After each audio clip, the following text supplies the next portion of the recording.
याचा काही उपयोग करता येईल काही समस्या आम्हाला सुचली.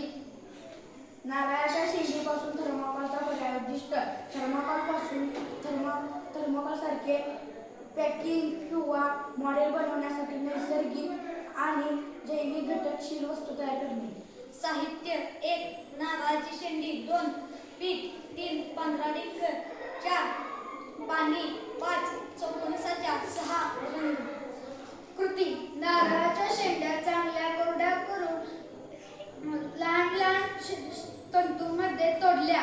एका भांड्यात शेंडीचे तंतू, थोडं पीठ किंवा पेपर लगदा आणि थोडासा गोंद घाला. पाणी टाकून घट्ट मिश्रण तयार केले. हे मिश्रण साच्यात दाबून ठेवून सूर्यप्रकाशात वाळवले. वाळल्यानंतर ते थर्माकोलसारखं हलकं आणि घट्ट झाले. याचा उपयोग घराचं मॉडेल, पॅकिंग बेस किंवा प्रदर्शनाची आकृतीसाठी करता येईल. आहे कच्चा आराखडा. या साहित्य व कृती अशी आहे. या कृती दाखवून याप्रमाणे तुम्ही तयार करू शकता. प्लॅस्टिक कमी वापरा, निसर्गाचा उपयोग वाढवा.